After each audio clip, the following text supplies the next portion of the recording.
Hello, fellow travelers, and welcome to another episode of Vertical Stars Podcast fourth season. My loyal listeners, thank you for continued support. Enjoy this amazing interview because Alan Miller boards the mothership. You know him as the bar alien in Star Trek 3, The Search for Spock. Now come aboard as we go traversing the stars. Hi, Mr. Miller. Thank you for coming to the Vertical Stars Podcast. Delighted to be here. It's totally my pleasure. So I always start off with a question of inspiration. So what inspired your love for acting and who your earliest influences? The Army, because they put me driving a goddamn truck 14 miles outside of Tokyo. I was on occupied duty in 1946. I was 17 and a half years old, and I was out in the boondocks. That's where the trucks were all kept. Hmm. See? And then one day I saw on Stars and Stripes, the Army newspaper, it said actors wanted in Tokyo. I thought, I don't know what the heck the acting thing is, but in Tokyo, I got to try that. I wangled a pass from my commanding officer, and I went in to Tokyo, 14 miles away, as I said, and I could read English. They were surprised. I could read sentence structure, whatever, and I got to say, unfortunately, most of the guys who came in couldn't read. Hmm. So they asked me if I'd like to go on detached service to special services um, to help entertain the troops. And I started acting. That was it. I had no preparation or desire to be an actor up until that point. Now, I read recently a great book called Star Trek 3, The Search for Spock, the making of a classic film, where you Yeah. mention that acting helped get you to come to life again. Can you kind of go into what you mean by that, come to life again? What I did say is acting helped me become responsive to life again. Hmm.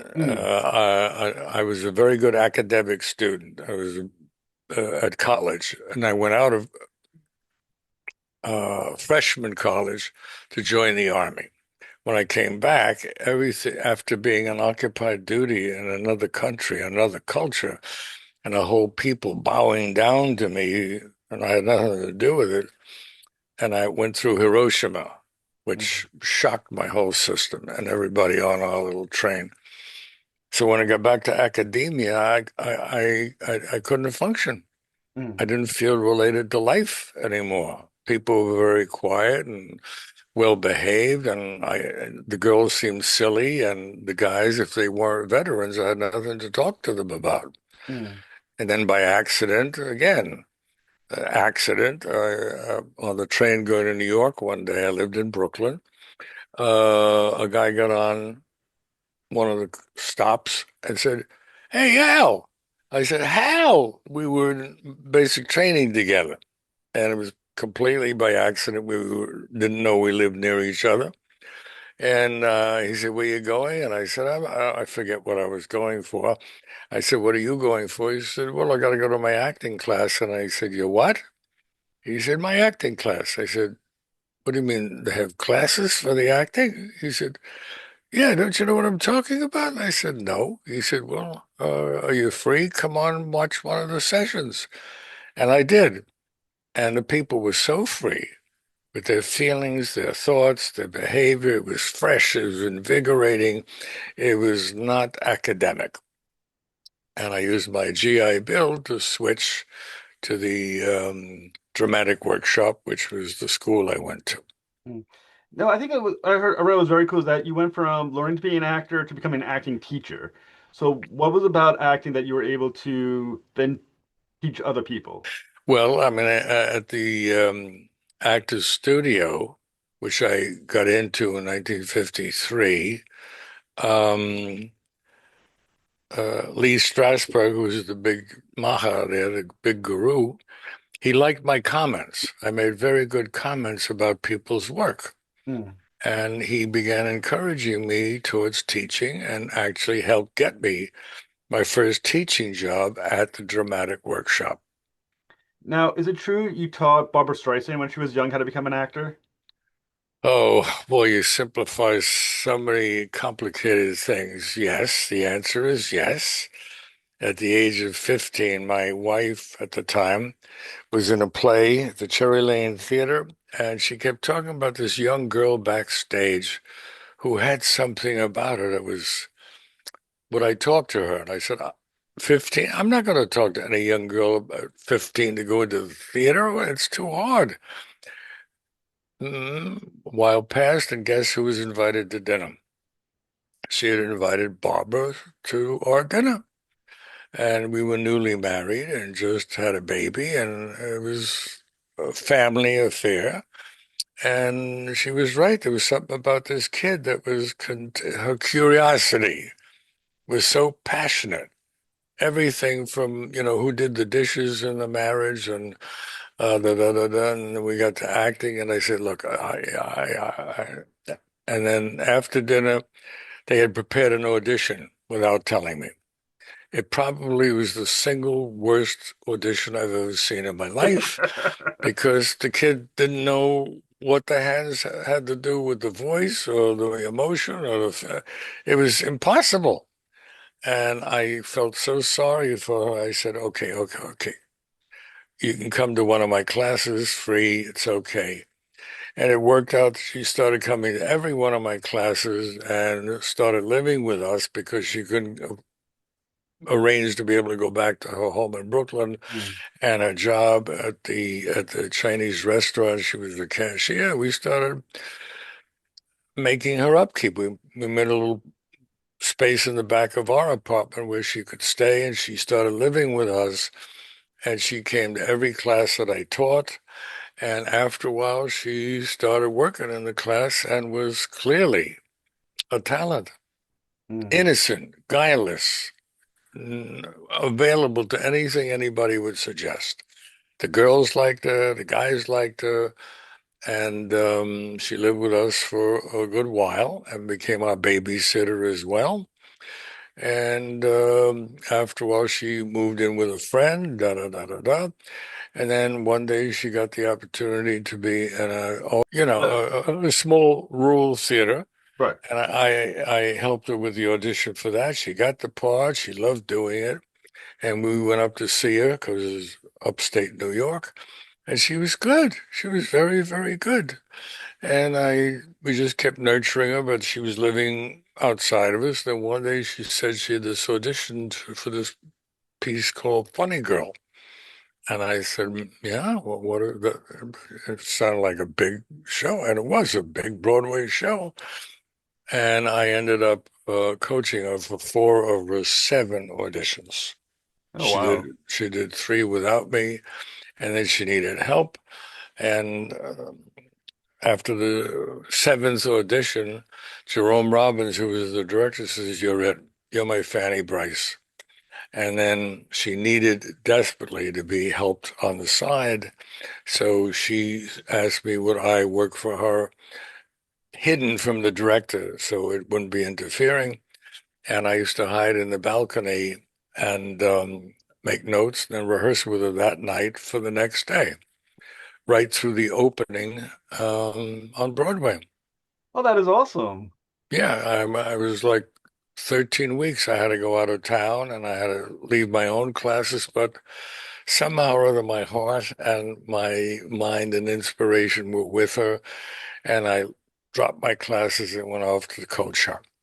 Yeah, that's cool. And having had such a long career as an actor and having a long career as a teacher, were you able to tell which students were going to be successful and which ones weren't based on what you saw from them?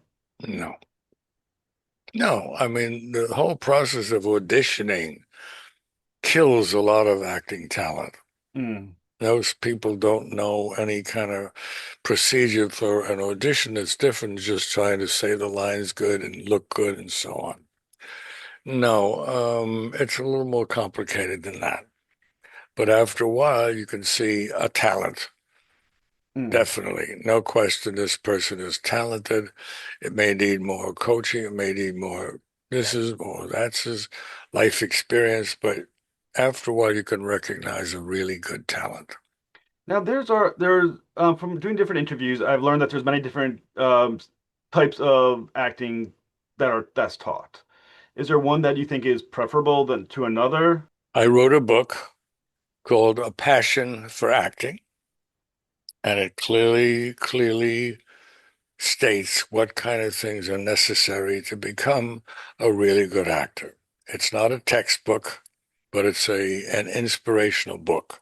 The Mm. subtitle is called Exploring the Creative Process, and it's still available, and people can get it through Samuel French and others, or my website, which is allanmiller.org.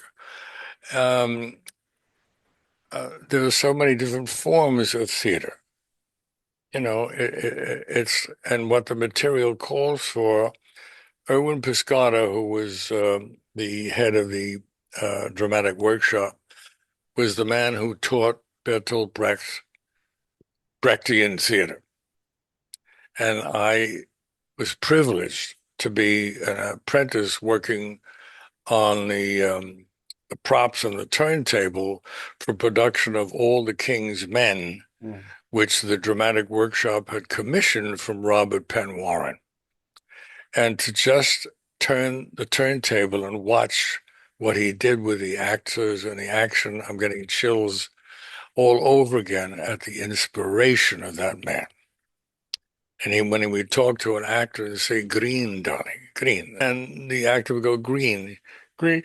He said, no, darling, no, green, green. And I'm sitting over there on the side with the props going, growing, dummy. Come on, he's telling you it's about growing. It's not the color green. And I was getting it very, very quickly. I don't know why, but I got the meanings of some of those things better than the actors were doing. And then I started getting parts and boom, boom, boom. Mm.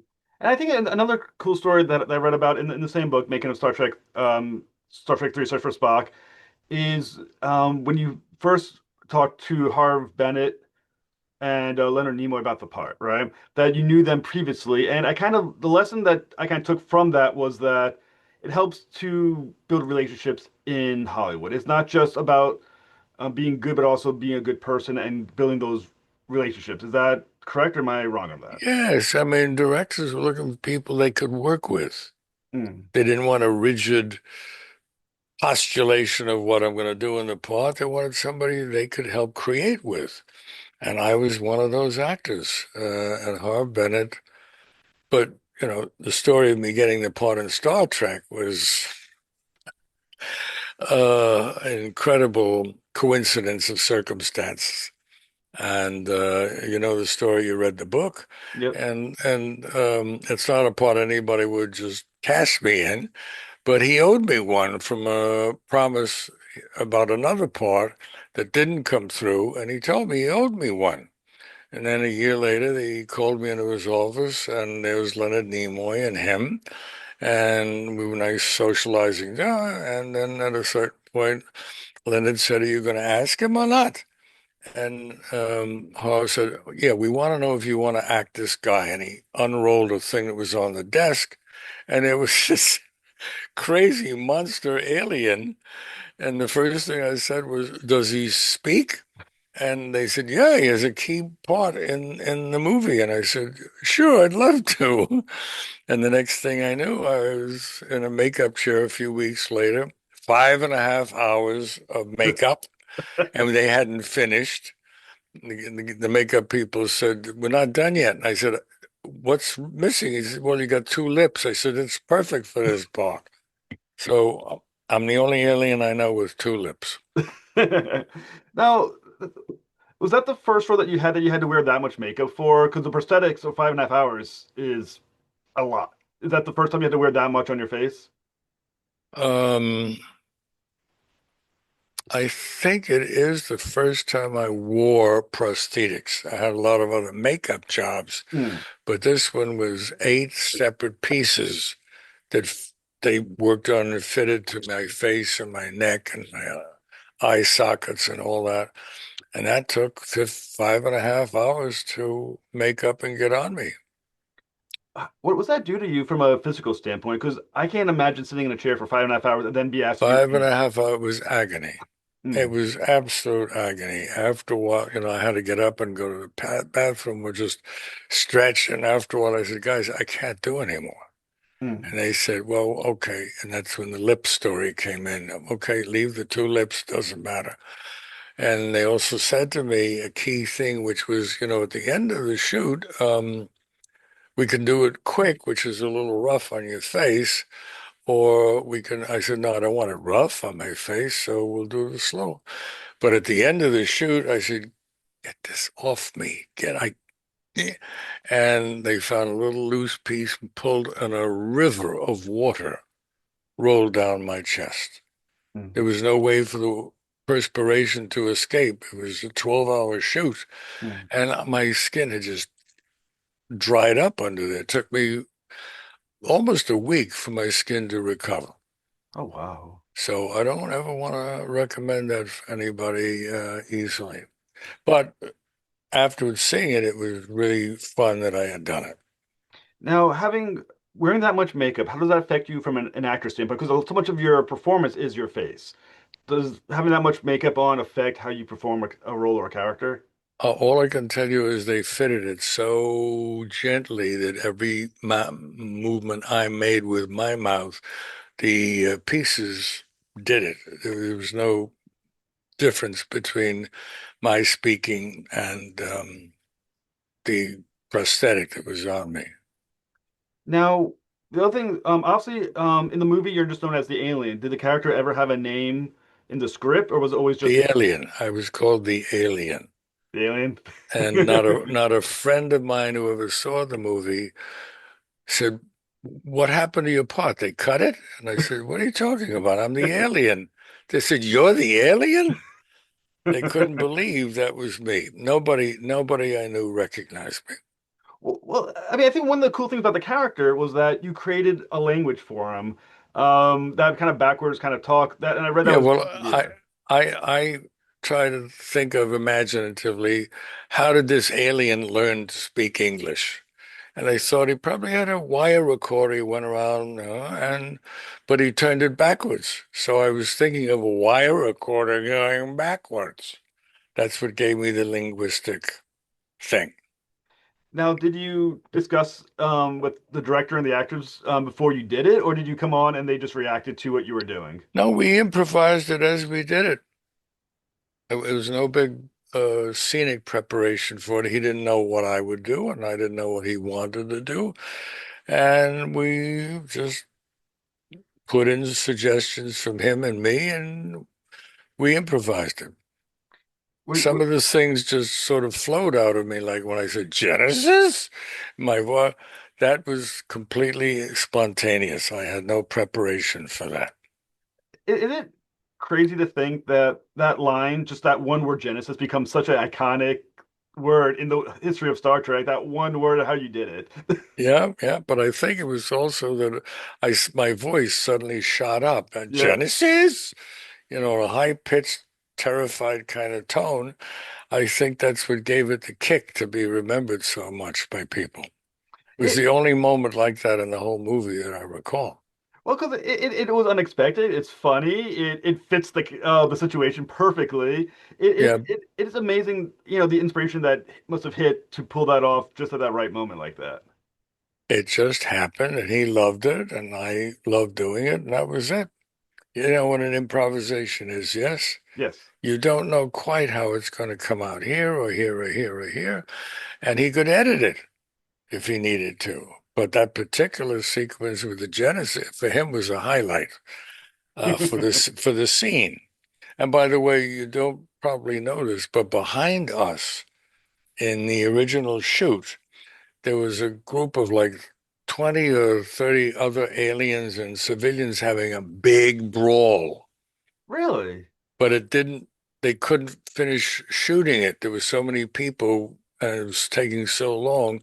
They cut the entire, I mean, like 30 guys who had all makeup all over them. Their work was never seen because they couldn't complement it into the scene of me and the, what's his name, the other actor with me. Oh, DeForest Kelly. Yeah, we were the premier scene. That was just background, and they cut the whole thing. That would suck to wear that much makeup and then have the whole thing cut. I don't know. Did you ever wonder if your scene was going to get cut, or was that always so primary that it never No, it really was a considered? primary scene, and it was a plot scene. The guy, I forget his name, was looking to hire a spaceship to go looking for Spock, and that's what the scene moved the plot forward in Hmm. that sense. So it was a key scene they didn't want to cut. Were you already familiar with Star Trek prior to getting the role as the alien? Well, I'd seen the first two films, so I was familiar with the characters and stuff, but no, not deeply familiar, no. And now the character you played against, obviously, DeForest Kelly played Dr. McCoy, which is one of the big actors in the world of Star Trek. What was it like working with DeForest Kelly? It was improvisationally enjoyable. I did stuff he reacted to, he did stuff I reacted to, and they didn't cut any of it. They liked the whole balance that we got between us. Now, I think like there's so many good lines in that scene that you had. When you talk about your ears, like how with ears that big, can how can you not hear me with ears that big or whatever? It was such a wonderful scene. Did you like like did you know you were doing a scene that was going to be so well remembered? I mean, it's been almost You don't, you 40 years. don't, you don't think of those things. You just Yeah. think of doing what you have good. You don't imagine this is going to be remembered or favorite. You just try to do, as an actor, you try to do whatever you're doing as good as you can. Hmm. And the mixture sometimes works better than others. The editor makes so many changes. The director makes changes that you're not even aware of, but they really didn't cut anything that we did, as Hmm. far as I recall. There may be Now, a bit of something here or there, but I'm not aware of it. obviously Leonard Nimoy's one of his earliest film directorial efforts was Star Trek 3. And what was he like as a director, Leonard Nimoy? Leonard was a sweetheart, you know? He's an actor who enjoys acting and enjoys people's creativity a lot. Hmm. He's one of the best directors, nicest directors that I ever worked with. And hundreds, I've done hundreds of TV shows and stuff, but he was one of the best that I ever worked with. Now, when you're thinking about directors, there's directors that are good for actors, some are better for like overall concepts. What kind of director was he? Both. Both? Yeah, he had concept clearly, and he picked some good actors to do it with. I mean, I think that cast is one of the best casts of the Star Trek series, Hmm. and that was Leonard doing the casting. Now, in the book that I read, the making of Star Trek 3 or making of a classic film, it said that you knew Leonard Nimoy previously as an actor. Is that true? Yes, I don't remember what things he was in that I was part of, but or on sets, but I know I knew him Hmm. gently, not deeply or richly. Hmm. Well, obviously, they said the movie's been out. I think that movie's almost 40 years old, or a little over 40. What does it feel like to know that movie, even all these years later, you're still being discussed as that famous alien character that you played and so It, beloved? it just, delights me Yeah. that I did an iconic character. You know, nobody else quite like him around, and I did him good. I'm happy with what I did, and except for getting that makeup off me, it was really a hoot. Now, did you ever do the convention circuit for Star Trek Well, or very strangely, I've never been invited to one of the conventions. Never. really? That seems insane to think about that because, like I said, you are so well thought of. I cannot account for it, but I've never been invited to one of the conventions. I imagine though And you've had. and at this point in my life, I don't want to sit and have people praise me and could I sign this for hours at a Hmm, time? I, it's not worth it to me. hmm. And I'm an older gentleman now, mm, and I did what I did, and I've got a lot of praise for it from different ways, so I missed the conventions. mm. Now, another thing that I mean, obviously, you like you said, you've been in at the very least, you have. I think I looked, you have easily over 100 credits in different Oh, TV shows, oh, movies. What is the key to just being so successful? Because most actors don't have a career long and as successful as you've had. What is the key to that? flexibility, adaptability, curiosity about character. It makes it different. You come up with different quirks for this character than that one. It's not just cut and dried. Hmm. But I'd say the biggest thing about it is curiosity. What makes this character distinct from, so like when I teach, very often I say, name to somebody's working on something, maybe something. Try to imagine like three things that people say about this person. Hmm. What kind of person do they seem to be? Three different qualities. When they're with their family, maybe different than when they're at the bar, or do they ever go to the bar? And that helps distinguish one character from another very quickly. Hmm. To be able to say, or I'd sometimes say, what's an epitaph? If you had to write an epitaph for this character, what would you say about him? And then you have to try to live up to that. Hmm. So I look for different kind of ways, not just trying to analyze what's happening here, but what do other people relate to about this person?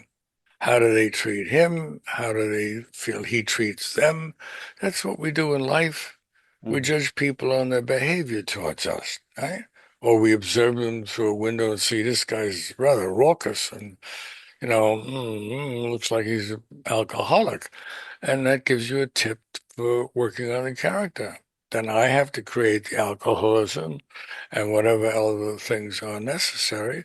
But it's curiosity of human behavior. I mean, Kazan at the studio used to tell us, sit on a bench and watch people go by. Look for how they walk. Look for their different mannerisms as they wheel a baby carriage or Hmm. flirt with somebody. That was very helpful. Instead of sitting on a bench in a park, which I wasn't near, I'd sit on my stoop and watch the people in the neighborhood. But looking for behavior is a very, very helpful way for actors to start. Now, also having so many credits, one thing that I will imagine was true as well is that you constantly have to go on different sets, different shows, different environments. How Yeah, easy is it to adapt to being on different sets with different already set it's crews? it's tricky. Sometimes the producer will come in and sit beside you and ask you what you think of the better. It's rare, but it happens. Once in a while, I see an actor behaving in a way that's very unpleasant and difficult. And, I remember talking to one actor who shall be nameless, who got upset during the scene and flung a cigarette ashtray pop pail and nearly hit one of the extras in the scene. Oh wow. And I found myself going over to the guy and say, if you ever do anything like that again, I'll break your fucking head. Oh wow. To get so, as an actor, and not have any control of what you're doing was just very upsetting to me. Hmm. Now, having once again having played so many different characters beyond the Alien and Star Trek, is there another role that you feel is most iconic for you? Yeah, all uh what's the name of the trial the before the House Un-American Activities Committee. Are you now or have you ever been? I actually got the part of at Yale when I was teaching there. I got the part of Abe Burrows, Oh yeah. which I'm nothing like, but my audition convinced them I could do it. And it's one of the iconic characters in my life. and an important piece of material besides. Well, that's awesome. Yeah, So, once in a while you get something you feel proud of hmm. in society as well as your own personal relationships. Now, again, for our viewers, can you go mention your book again and where they can find it? My book is called Passion for Acting, Exploring the Creative Process. You go to my website, which is Allan, Allan, Miller, Miller.org, and it shows you how to go about various ways of procuring it. Also, I'm remembering that I still teach. I teach a free Zoom acting class that I started at the beginning of the pandemic when I realized, oh my God, actors aren't going to have any work for a while, Yep. and they don't have any money. And by then, I was feeling financially able enough to offer a free Zoom acting class. Once a week, I do that. I've been doing it for years. And it started with about 19 people, now has over 350 people from all over the Wow, world. that's very cool. Yeah, Now, very cool. now one thing I would definitely like, and I'm sure if Lauren doesn't mind, send me the link so I can put them in the show notes. Make sure. They go to my website. On there's a section called classes. It tells you how to sign up for the class. Very simple. You and return that, and you'll get a link after that. Very cool. Thank you so much, Mr. Miller. It was an absolute honor to speak with you, sir. And talk about Star Trek and everything else. It was. Thank you so much. Thank you for having me on. It's a pleasure. Have a very good night, sir. Right. Have a good night too.